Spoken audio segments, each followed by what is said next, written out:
Olá pessoal, saúdo a todos com a paz de Deus e a graça do Senhor Jesus Cristo. No vídeo de hoje eu vou expor de maneira resumida a doutrina central do cristianismo, isto é, o que cada um deve crer para ser considerado um cristão.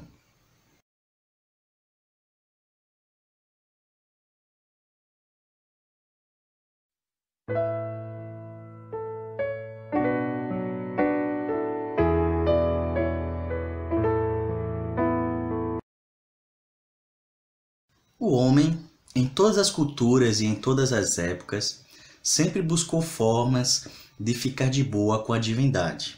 Ou seja, o homem sempre procurou agradar os deuses com a intenção de ter suas súplicas atendidas. Na religião judaica não foi diferente, e infelizmente tal costume permanece dentro das igrejas cristãs. No período monárquico de Israel, podemos observar reis como Saul, que buscavam agradar a Deus através de sacrifícios de animais. Todavia, o Senhor deixou claro, através de Samuel, que o obedecer é melhor do que o sacrificar, e o atender melhor do que a gordura de carneiros. E Davi, no livro de Salmos, capítulo 51, versículos 16 e 17, escreveu: "Porque te não comprases em sacrifícios, senão eu os daria. Tu não te deleitas em holocaustos. Os sacrifícios para Deus são o espírito quebrantado. A um coração quebrantado e contrito não desprezarás, ó Deus." Nos tempos em que o Senhor Jesus passou por esta terra, o homem buscava agradar a Deus ou justificar-se diante do Senhor através das obras da lei. O Senhor Jesus, em uma parábola registrada no Evangelho segundo São Lucas, capítulo 18, versículos de 9 ao 14, destacou como os fariseus acreditavam como um homem podia agradar a Deus. O fariseu, posto em pé, orava de si para si mesmo desta forma: "Ó Deus, graças te dou porque não sou como os demais homens, roubadores, injustos e adúlteros, nem ainda como este publicano. Jejuo 2 vezes por semana e dou o dízimo de tudo quanto ganho." Note que Jesus Cristo disse que o fariseu orava de si para si, pois Deus rejeita o soberbo, e como escrevera Isaías, todas as nossas justiças são como trapos de imundícia. Ao buscar uma forma de justificar-se diante de Deus, o homem, consequentemente, passa a gloriar-se quando consegue cumprir os requisitos e criticar quem não consegue. Após o êxito do apóstolo Paulo em provar que, pela graça sois salvos, mediante a fé, e isto não vem de vós, é dom de Deus, não de obras, para que ninguém se glorie. O homem buscou outra forma de gloriar-se no lugar das obras, e a vencedora foi a sã doutrina. Assim, até os dias atuais, pessoas e grupos religiosos batem no peito e se orgulham de ter crido na verdadeira e sã doutrina apostólica, como se a salvação pela fé só se aplicasse se a fé estiver firmada na doutrina de determinada denominação ou teólogo específico.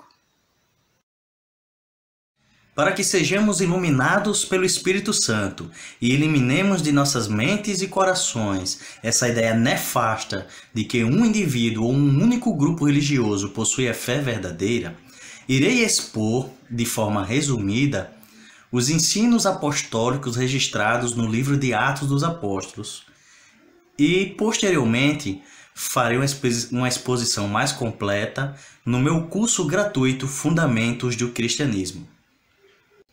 O primeiro discurso dos apóstolos é apresentado por Lucas em livro de Atos, capítulo 2, versículos 14 ao 41, proferido pelo apóstolo Pedro após a descida do Espírito Santo no Pentecostes.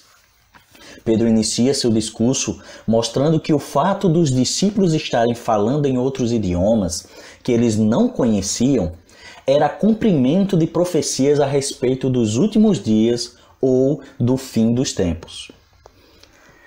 Depois ele expõe que Jesus, o Nazareno, é o Senhor e o Messias, que sua morte e ressurreição foram também cumprimento de profecias e que para ser remidos dos nossos pecados e receber o dom do Espírito Santo, devemos nos arrepender de nossos pecados e ser batizados em nome de Jesus Cristo.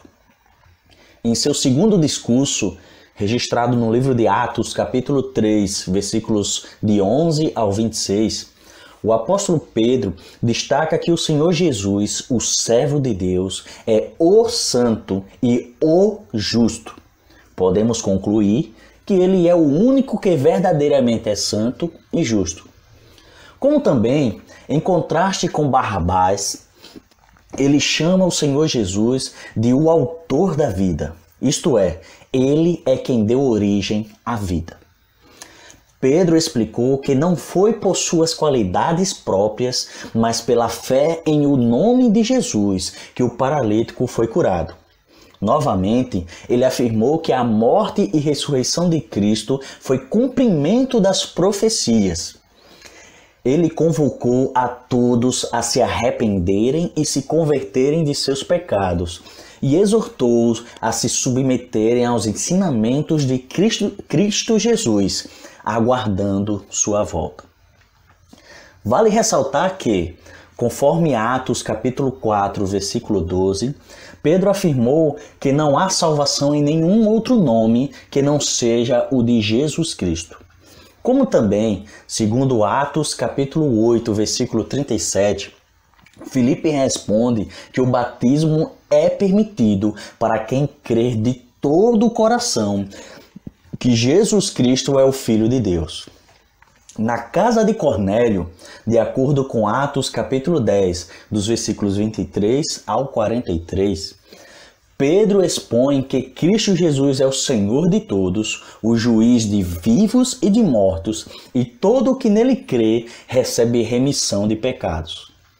O apóstolo Paulo, em seu discurso na sinagoga de Antioquia da Pisídia, também revela que quem crê em Jesus Cristo, o Salvador, Filho de Deus, que vive eternamente, recebe a remissão dos pecados e a justificação que é impossível pela lei de Moisés.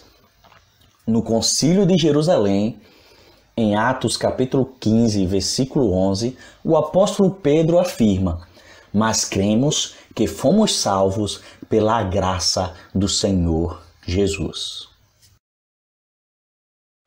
Com efeito, após este exame dos principais discursos registrados no livro de Atos, podemos afirmar que a doutrina cristã é: primeiro, Jesus, o Nazareno, é o Cristo, Filho de Deus, nosso Senhor, que foi o único a cumprir fielmente a lei de Moisés, sendo, consequentemente, o justo e o santo. Segundo, o Senhor Jesus morreu e foi ressuscitado por Deus para cumprir o que estava escrito a seu respeito. Hoje, Cristo Jesus vive e está à direita de Deus. Todos devem se submeter à sua vontade e aos seus ensinamentos. Terceiro, o mesmo Jesus Cristo retornará e julgará vivos e mortos. Todo o que crê em Cristo como um único Salvador, se arrepender de seus pecados, abandonar a prática dos mesmos e se batizar em nome do Senhor Jesus Cristo, terá seus pecados perdoados, será considerado por Deus um justo e receberá a vida eterna pela graça de Deus. É óbvio que a doutrina cristã está muito resumida nestas 3 declarações, donde, como eu adiantei, será muito mais explanada no meu curso. Todavia, podemos afirmar que qualquer doutrina que seja diferente destas 3 declarações, mas não as contraria, é um ensinamento não central à fé cristã. Portanto, pode ser obedecido ou não pelos cristãos. Por tudo isso, o homem, em todas as épocas, buscou gloriar-se pela sua relação com Deus. Primeiro, através de rituais, depois pela obediência a algumas regras e, por fim, pela fé verdadeira, ou seja, pelo conhecimento da sã doutrina. Todavia, o fato da salvação ser pela graça de Deus retira do homem qualquer motivo para gloriar-se. Aliás, qualquer pessoa, seja ela analfabeta ou teóloga, pode crer que Jesus Cristo é o Filho de Deus, Cristo Jesus é Senhor de tudo e de todos, e quem crer no Senhor Jesus será salvo. Como também nenhum teólogo ou grupo religioso pode ser o tutor da doutrina que salva, pois as verdades fundamentais das Sagradas Escrituras estão ao alcance de todos. Na verdade, não existe uma doutrina que salva. Quem nos salva é Deus, por graça, através da fé no Senhor Jesus Cristo. Muito obrigado pelo seu tempo. Nos ajude curtindo e compartilhando o vídeo e que Deus te abençoe.